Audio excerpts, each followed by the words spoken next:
ADN 40 presenta El Chocho con Patricia Makercher. Hola, ¿qué tal? Y ya estamos aquí en otra cápsula del Chocho y el día de hoy tenemos de vuelta a Gerardo Gamba. Él es médico, nefrólogo, investigador y científico. ¿Cómo estás? Hola Pati, buenos días a todo el auditorio. Gracias de nuevo por la invitación para platicar con tu público. Y bueno, el tema que nos trae hoy es obviamente a 2 años de esta pandemia, pues el COVID o la COVID sigue siendo tema. Y pues, ¿por qué no nos das ya estos 2 años pues, de tú como científico estar estudiando el tema? ¿En qué estamos? ¿En qué momento estamos ahorita en la pandemia?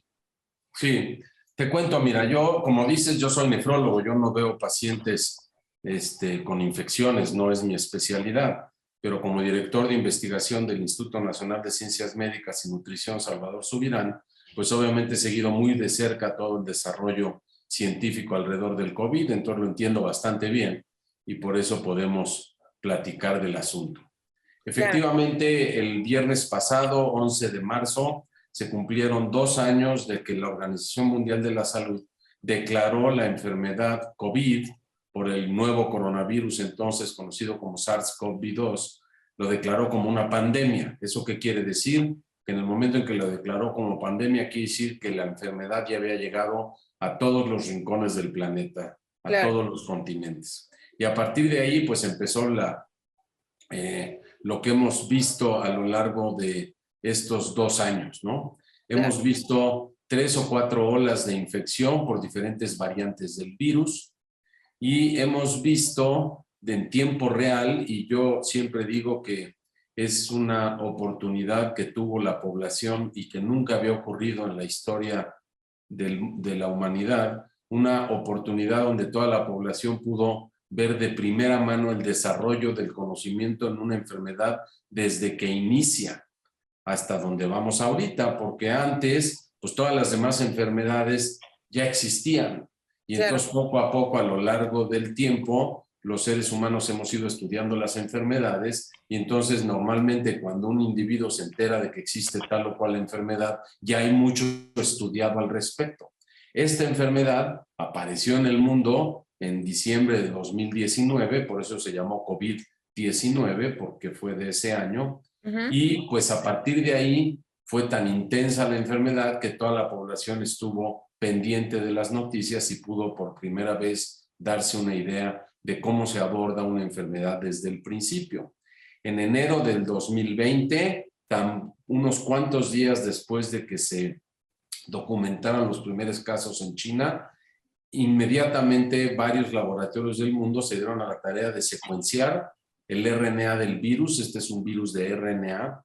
Se dieron a la tarea de secuenciar el virus y a partir de ese momento se pudieron determinar, al menos in silico en la computadora, la posible estructura del virus y cuáles eran las proteínas importantes del virus, y por lo tanto desde ese mismo momento, estamos hablando de enero del 2020, desde ese mismo momento se empezaron a diseñar cómo podrían hacerse vacunas contra esta enfermedad.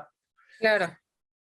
Y eso nos llevó a un rápido desarrollo de vacunas que sorprendió al mundo. Sí, no, es que fue a una velocidad, que de hecho yo creo que eso es parte de lo que sembró un poco de incertidumbre entre mucha gente, ¿no? O sea, porque normalmente era un periodo como de 10 años en lo que se podía sacar una vacuna y ahorita fue, o sea, express sacarla, pues por la situación, ¿no? Yo creo que es algo que efectivamente a mucha gente le llamó la atención, pero hay que tomar en cuenta varias cosas. La primera de ellas es que, por supuesto, gracias al proyecto del genoma humano desde los años 90, pues ya se tienen secuencias de muchísimas especies, no solamente del humano, sino de muchísimos animales, virus, bacterias, etcétera. Y entonces ese cúmulo de conocimientos es fundamental para haber podido desarrollar tan rápido una vacuna. El segundo punto es que las metodologías para hacer vacunas en base a RNA y a vectores de DNA ya venían trabajándose desde 10 o 15 años atrás, pero todavía no se había encontrado una enfermedad en donde esa tecnología fuera útil y resultó que sí lo fue para el COVID. Y la tercera razón, que es muy importante en investigación científica, pues dado el problema que se venía encima, pues se inyectaron grandes cantidades de dinero para poder desarrollar cosas. Y entonces eso explica, todas estas tres cosas juntas, explica cómo fue que en unos cuantos meses se pudo llegar al desarrollo de una vacuna. Claro. Oye, y pues bueno, en este mes de marzo, digo, acercándonos un poco más al hoy, ya la OMS decretó que estaba el Deltacron. O sea, esta es la nueva variante que vamos a ver. ¿Nos podrías explicar un poco sobre esta nueva variante? Pues mira, las variantes del virus lo que hacen es que el virus va mutando conforme infecta gentes, sobre todo cuando se infectan personas con inmunosupresión, que les cuesta trabajo deshacerse del virus. Entonces el virus se queda replicándose en esa persona y la probabilidad de desarrollar mutaciones que son totalmente azarosas, pues aumenta. Y entonces pues cambia una base del RNA por otra y eso puede cambiar algún aminoácido. La proteína que más nos interesa del virus es una proteína que se llama espiga o spike en inglés, que es la proteína que el virus utiliza para unirse al receptor de las células en las vías respiratorias. Este receptor es una proteína que conocemos con el nombre de enzima convertidora de angiotensina 2. Entonces el virus se une al receptor en una situación que digamos que es similar a una llave y su chapa. Claro. Para que se abra una puerta, pues la llave tiene que entrar en la chapa y tiene que tener la conformación tridimensional perfecta para que le dé vuelta a la chapa. Entonces, claro, Spike tiene esa conformación y le puede dar vuelta a la chapa, por decirlo así, para meterse a la célula. Las mutaciones que ocurren pueden hacer que esa habilidad del virus sea mayor o que sea menor. Si las mutaciones hacen que sea menor, pues entonces se va perdiendo la capacidad del virus de infectar y eventualmente desaparece. Pero si las mutaciones hacen que tenga más capacidad de infectar, pues entonces se selecciona por selección natural, porque tiene más capacidad de infectar que otras variantes y entonces las va sustituyendo. Entonces, pues empezamos con la variante alfa, después hubo algunas mutaciones que generaron a la variante beta. Hay varias variantes que se generaron en el camino poco importantes precisamente porque fueron perdiendo su capacidad de infectar, pero luego vino la variante delta con más capacidad de infectar que la alfa y la beta y entonces causó la siguiente ola muy importante. Y después vino la variante Omicron. Omicron tiene ya, si no me equivoco, 32 mutaciones diferentes dentro de la proteína espiga. Esto le dio a Omicron una capacidad enorme de poder infectar. Aparentemente eso se acompañó de que si bien tiene mayor capacidad de infectar, parece ser que la infección ya no es tan grave. Sí, es difícil saber porque cuando llegó Omicron al mundo ya había un número considerable de personas vacunadas. Entonces, es un poco difícil saber, pero algunos estudios en donde se colectaron todavía cohortes de pacientes infectados con Omicron aún no vacunados, da la impresión que el virus tiene más capacidad de infectar, pero lo hace en forma menos grave. Claro que cuando te vas a números, entonces tú dices, bueno, la variante Delta, vamos a poner un número. La variante Delta puede infectar a 10 personas y 2 se ponen graves. Ok, y luego dices, bueno, la variante Omicron a lo mejor puede infectar a 10 personas y nada más se pone grave 1, pero el problema es que Omicron infecta a 100 porque tiene más capacidad de infectar y entonces, pues al final del día tienes el mismo número de pacientes graves porque se infectaron mucho más. Oye, y entonces esta variante nueva, que es una mezcla entre, digo, porque el nombre lo dice, ¿no? Deltacron. Entonces, sí, tiene mutaciones que viran de una a otra y que le confiere esta capacidad. Y ahora, pues, está haciendo, en estas últimas semanas, esa nueva variante está siendo un problema en China.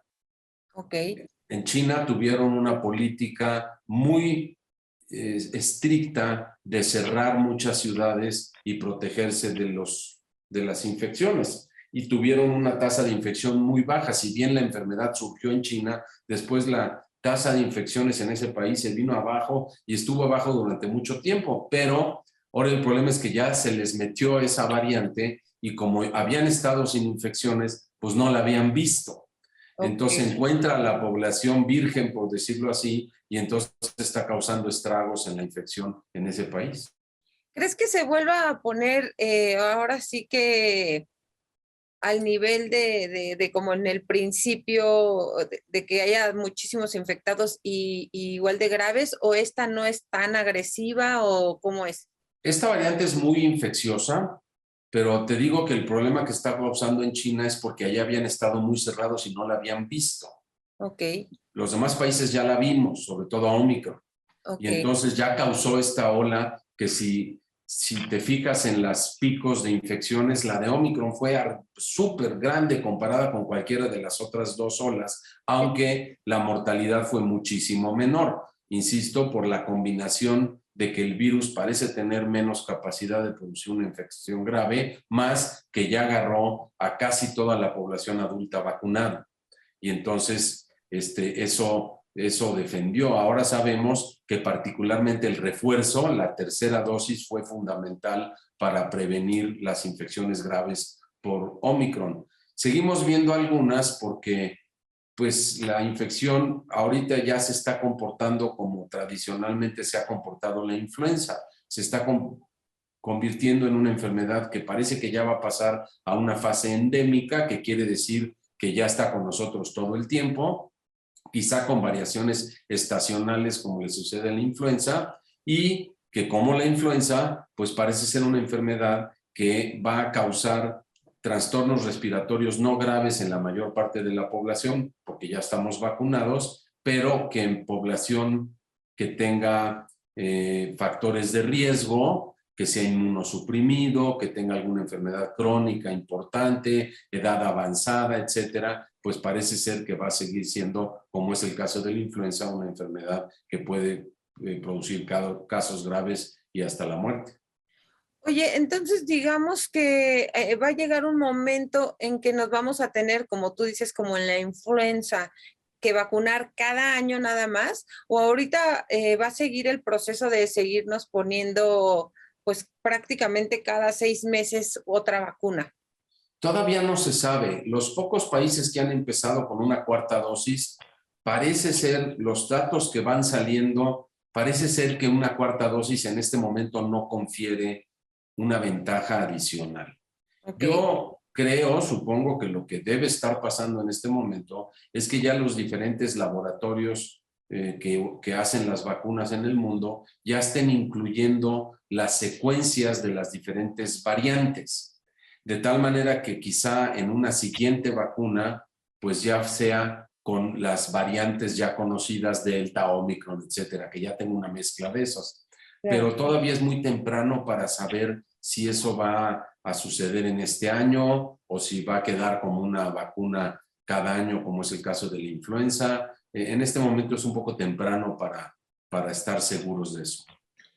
Oye, y dime otra cosa, esta variante, porque por lo que yo sé, la Omicron decían que te empezaba mucho como en esta parte, o sea, la garganta, la laringe, y que tardaba como más en bajar al pulmón, que ese era uno de los factores de que la gente no se pusiera tan grave.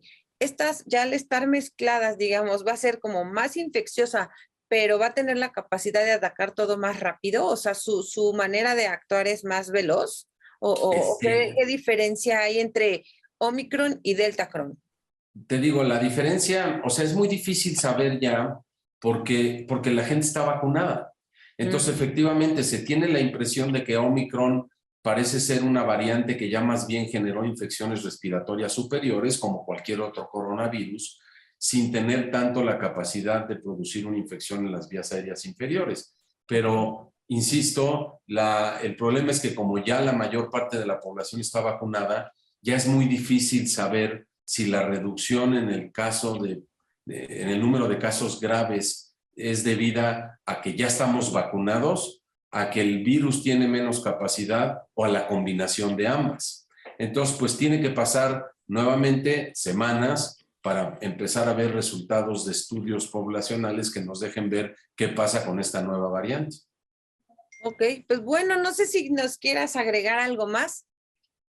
Pues no, yo pienso que la otra cosa importante que hay que estar atentos es pues que como el COVID va a estar con nosotros mucho tiempo todavía, O para siempre. la otra cosa importante es el desarrollo de tratamientos, porque no todo se va a resolver con vacunas, que es por ejemplo el caso de la influenza. Para la influenza tenemos un tratamiento que funciona muy bien, que es el oseltamivir. Entonces, cuando un individuo se infecta con influenza, a pesar de haber sido vacunado, pues se le puede recetar ese medicamento y reduce considerablemente el número de casos graves o que lleguen a la muerte. Para coronavirus ya tenemos, bueno, ya existen 3 o 4 diferentes tratamientos que parecen ser útiles. Okay. Están apenas empezando. Aquí en México, el único que tenemos hasta el momento es el Remdesivir, y está ahorita en trámite en la COFEPRIS y demás para que lleguen otros tratamientos como el Paxlovid o el Molnupiravir, que también parecen ser efectivos para reducir los casos graves en pacientes ya infectados. Por el momento, esos tratamientos se están administrando en pacientes que desarrollen COVID y que tengan al menos un factor de riesgo para pensar que pueden hacer enfermedad grave, es decir, edad avanzada, obesidad importante, diabetes mellitus, inmunosupresión de cualquier tipo, cáncer, etc. Entonces, claro, se está administrando en esos. En Estados Unidos, que tienen mayor poder económico, pues recientemente el presidente Biden ordenó que ya todo paciente que tenga una prueba positiva para COVID, inmediatamente en la farmacia le den el tratamiento para evitar las formas graves de COVID. Entonces allá, pues aparentemente se está administrando a mucho más personas. Aquí apenas estamos en el momento en que está cercano a llegarnos estos tratamientos. Bueno, y aquí la gran ventaja, como tú dices, es que de pronto ya si alguna persona que está en riesgo, como lo acabas de mencionar, al poder tener este tratamiento, pues ya estamos del otro lado. O sea, en realidad es que, digamos que, pues ya vamos a empezar un poco más a tener una vida más normal, entre comillas, debido a estos medicamentos que nos van a poder suministrar y que ya están como más probados, ¿no? Sí, de hecho, en varios países del mundo ya se ha ido quitando la obligatoriedad de utilizar mascarillas en lugares públicos, y yo creo que aquí en México estamos cercanos a que se analice ese asunto por parte del gobierno federal y se dé la instrucción de ya disminuir o ya no usar mascarillas. Mientras no lo indican así, pues seguirá siendo obligatorio para entrar a cualquier sitio público tener un cubreboca, pero creo que no estamos lejos de que ya quiten esa obligación. No, pues ya va a estar muy bien esto, ya nos vamos a sentir un poco más normales. Lo que también me gustaría recordarle a la gente que nos sintoniza es que todo lo que nosotros comentamos aquí, las medicinas que está nombrando el doctor, son simplemente información para que tengan ustedes conocimiento. De ninguna manera pretendemos que al escuchar ustedes estos corran a la farmacia y se empiecen a suministrar. Acuérdense que es bien importante que si tienen COVID, aunque ya hayan pasado estos 2 años, es necesario que un médico los vaya guiando. O sea, no hay que automedicarse. De hecho, en este momento, ahorita que lo mencionas, en este momento esos tratamientos están siendo autorizados para lo que llamamos para uso de emergencia. Okay. Cuando un medicamento está autorizado para uso de emergencia, no lo puedes comprar en la farmacia. Bueno. Solamente te lo puede administrar una institución hospitalaria.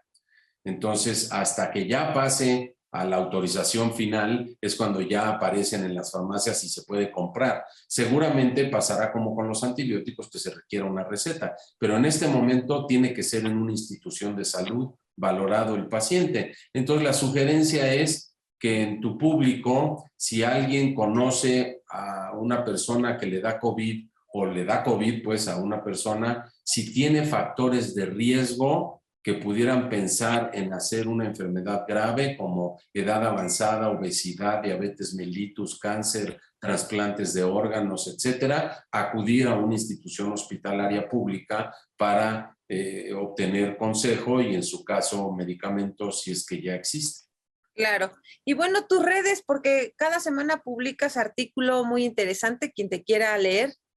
De hecho, sí, de hecho mi artículo del día de hoy, mi editorial de hoy es justamente de los 2 años de la pandemia. Yo estoy en Twitter, en @gerardo_gamba, y ahí cada semana subo el artículo que publiqué en esa semana al respecto. Los lunes escribo sobre COVID, que lo he seguido durante los 2 años, y con cierta frecuencia los martes, no cada semana, pero también publico algunos artículos que tienen que ver con divulgación científica. De hecho, mañana publico un artículo también en el diario La Crónica, que es sobre el Día Mundial del Riñón, que fue el jueves de la semana pasada, donde explico por qué es la importancia de ese día. Que también ahí está la cápsula, para quien la quiera ver. Además, que la hicimos el otro día, sí. Hablamos del riñón, está muy interesante. Los invitamos a ver en ADN, en el canal de YouTube de ADN 40. Pueden ustedes buscar las cápsulas del chocho y ahí nos pueden encontrar con esta cápsula referente al funcionamiento del riñón, que es de suma importancia. Así es. Pues te agradezco mucho y pues creo que seguiremos en contacto para que nos vayas actualizando de cómo vamos. Y pues nada, nos vemos en la próxima cápsula del chocho. Gracias, Patricia, gracias y saludos a todos. Bye. Hasta luego. Esto fue El Chocho.